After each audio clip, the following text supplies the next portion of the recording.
Yuuki ponders. He considers the idea of using the authority of King of Greed, Mammon's skill steal, to take Mai's authority, and try using it himself. However, he doesn't believe that would allow him to return home.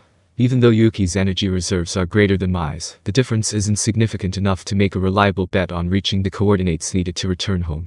It's a gamble with little hope of success. Instead, he thinks he should consider a different approach. That's right. What if I first take the King of Star Realm, Terra Mater authority from Mai, and then use Steel Life to gather and focus the energy? Yuuki contemplates gathering Laplace and Mai's energy into himself and using that power to make a leap. It seems like a plausible idea, but he quickly dismisses it. Doing so would mean Yuuki would bear the entire burden. To return, a strong will would be necessary, and Yuuki realizes that his own willpower alone wouldn't be enough. Moreover, actually, the fact that there are 3 of us here is a bit suspicious. A space-time storm. Encountering such a rare phenomenon, comparable to the birth of the universe, surviving it unscathed, and then being flung to a place where we happen to know someone, that can't just be coincidence. It must be inevitable. Someone, or rather, there's only one person who comes to mind, must have intervened. That seems like the most reasonable conclusion. If that's the case, then there must be a reason why the 3 of us are here together. That's right. Laplace is probably the one who wants to return the most. So, if I set his desire as the target coordinates and focus the energy of myself, Laplace, and Mai. Yuuki has a desire to control and make the world a better place, but it doesn't necessarily have to be the main world. Mai, too, likely wishes to return to her original world. For that reason, using Laplace's desire as the coordinate setting would be optimal. Next is the energy problem, which is quite troublesome. Yuuki had thought of a way to transfer Laplace's and his own energy to Mai, but it would be extremely difficult. While Yuuki could manipulate the stolen energy himself, synchronizing it with Mai's power and transferring it seamlessly would be a challenge. Moreover, Laplace's condition isn't perfect, and the slightest mistake could mean instant failure. Precise judgment is required, and even the tiniest error in calculation could spell disaster. Mai's authority is delicate, and it's hard to predict how foreign energy might affect it. If synchronization fails, reaching the target coordinates would be impossible. That's the most viable method, and I have no choice but to try it, but it's like walking a tightrope. Constantly controlling the authority while synchronizing his and Laplace's power with Mai's, it's easier said than done. The difficulty is high, and Yuuki hesitates to commit because failure is not an option with this method. In a place akin to the gaps between dimensions, lost energy can never be recovered. Therefore, there is only one chance. Even for the confident Yuuki, it was no wonder he became a bit more cautious. It was at that moment. Pathetic, truly pathetic. A familiar voice echoed in Yuuki's mind. Huh. Yuuki couldn't help but feel irritated. The voice was identical to that of the girl he considered his archenemy. What do you want, you? Though he thought it was absurd, Yuuki decided to respond to the voice. He held a faint hope that it might just be an auditory hallucination, but... I am Maria. Maria. Yuuki almost gave up thinking altogether and felt like shouting, "Stop messing around," as soon as he rebooted his thoughts. Mariabell was someone who had caused Yuuki immense suffering. The grudge of having his plans for complete domination of the Western nations thwarted was something he could never forget, even after having personally eliminated her. And now, for some reason, this Mariabell was speaking to him in his mind. This was no longer something Yuuki could overlook. In truth, this entity calling itself Maria. When Masayuki unleashed the true power of the ultimate skill, King of Heroes, true hero, Mariabell had also been summoned alongside Grandbell. However, since she had appeared using Yuuki's soul as a guide, she had ended up in an incomprehensible place. Originally, it seemed like she would simply fade away naturally, but then Mariabell's strong sense of self intervened. She couldn't bear the thought of disappearing without retaliating against Yuuki, who had essentially killed her. She felt that if she didn't seek revenge, the name Mariabell the Greedy would be disgraced. This was her mistake. She should have left quietly, perhaps leaving behind some complaints or grudges, but instead, she came up with a plan to embed her ego into Yuuki's authority. This is an example of how being too clever can backfire. A dead hero Einerjar is akin to an information-based life form digital nature, meaning it can be said to be composed entirely of information. Therefore, Mariabell theorized that she could imprint her own information onto Yuuki's authority. When she actually tried it, it worked far better than she had anticipated. Yuuki's ultimate skill, Mammon, the King of Greed, was originally an evolution of Mariabell's unique skill, Greed. Because of this, it was highly compatible with her, and she felt as though she had returned to her old home, seamlessly integrating into the skill. Moreover, at that time, the entity that had been residing within Yuuki's Mammon, the King of Greed, had vanished, leaving a mysterious void. As a result, Mariabell ended up filling that void. Up to this point, things seemed fine, but then something strange happened to Mariabell. This is strange, something's wrong. The skill is eroding me. No, that's not it. I'm trying to take over the authority.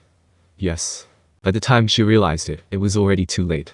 Mariabell was a being akin to the embodiment of greed, so much so that she could have been called the Queen of Greed. Her compatibility with Mammon, the King of Greed, was too perfect, and she ended up fusing with the authority, becoming permanently entrenched within it. In a sense, it was as if she had merged with Mammon, the King of Greed, but this was an unforeseen outcome even for Mariabell. Her original intention was merely to harass Yuuki lightly, but she hadn't anticipated that she would become trapped, unable to escape on her own. And so, even after the dead hero Mariabell vanished upon Masayuki's release of the authority, an unintended remnant of her now known as Maria remained, becoming a part of Yuuki's mana's core. From Mariabell's perspective, it might have been an unexpected situation, but for Yuuki, it was a nightmare. Hey, what's with this Maria thing? It's Mariabell in every way. Yuuki muttered in exasperation. In response, there came a defiant reply. I don't know, I really don't. I'm Maria. Not Mariabell. In truth, even she herself wasn't entirely sure whether she was Mariabell or Maria. When she fully merged with the divine authority and became the divine core manas, her sense of self and memories were separated. She still had memories of being Mariabell, but they felt more like referenceable data rather than lived experiences. That said, her personality was still entirely Mariabell's. Which is exactly why Yuuki wanted to complain. Her personality, voice, and even her way of speaking were exactly the same as Mariabell's. Why on earth did he have to put up with his arch-nemesis, Mariabell, taking up residence in his life like this? It was the worst, honestly. But Maria didn't seem to care. That doesn't matter at all. More importantly, you're so pathetic that I've decided to help you out. She offered this in a tone that felt like she was mocking him. This, of course, irritated Yuuki. Well, she insisted she wasn't Mariabell, and after hearing her explanation, he could somewhat accept that it might be true. Her reactions were exactly like the Mariabell he remembered. And sadly, since she was essentially the embodiment of divine authority, he couldn't just ignore her. Yuuki sighed, but at the same time, he was the type to use whatever tools were available to him, so he quickly shifted his mindset. So, what exactly are you going to help me with? I'll handle the calculations and control of the divine authority. You just focus on synchronizing. I see, thought Yuuki. So, you saying you'll help me efficiently gather energy from Laplace, while also converting my desires into energy. If that's possible, you might actually be pretty useful after all. Setting Laplace's thoughts as the destination, they continued to supply energy optimized for Mai. If it was just this, Yuuki alone could have managed somehow. So, can I trust you? What a foolish question, truly foolish. As for me, I want to torment you. Always. That's why I don't want you to die in a place like this. It's an unpleasant answer, Yuuki thought. But that overly honest response was so characteristic of Mariabell that it was almost laughable. That embodiment of greed wouldn't easily break a toy she had just acquired. Besides, if he can't trust her, then he'll just die here. Alright, I'll entrust our fate to you. Leave it to me. And so, the relationship between the two was established. It was the moment the worst duo, two greedy individuals, was born. Raising his head, Yuuki declared. Alright, let's work together, the three of us, and make it back. With a bright smile, Yuuki exuded absolute confidence. Hearing this, Laplace and Mai also got fired up. It's not 3, it's 4, Maria interjected. Annoying, aren't you? You're just my expert, Yuuki thought. Yuuki brushed off Maria's troublesome remark. It seemed he had already mastered how to handle this troublesome roommate. And so, the plan was set. From the unknown reaches of the dimensional rift, the wanderers dreamed of returning and took a leap into flight. And now, Yuuki stood in Jahil's way. Laplace, along with Mai, had fully recovered with the support of Luminous, and was back in action. Since his lower half wasn't exposed, it seemed proper measures had been taken. As Yuuki grinned fearlessly, Jahil gritted his teeth in frustration. You insignificant insect, Jahil spat out, but immediately after, he sneered wickedly. I'm surprised you're still alive, but you're nothing but a weakling. You must have used your power to nullify my abilities, but there won't be a next time. Jahil had already uncovered Yuuki's secret. He knew that with overwhelming force, it would be impossible for Yuuki to dissipate such fast energy. That's why he was so confident. Yet, Yuuki remained unshaken. Hey, just because it worked once doesn't mean it'll work again, right? That kind of overconfidence is what leads to your downfall. These words came from Yuuki's own experience. That's why they carried such weight, but Jahil just laughed them off. Ha ha ha ha. Shut up, you weakling. Do not compare me, the Demon Emperor, to insignificant beings like you. While laughing heartily, Jahil casually hurled a mass of energy towards Yuuki. It was a manifestation of Jahil's fighting spirit, containing enough pressure to make the atmosphere creak. Jahil was no novice either.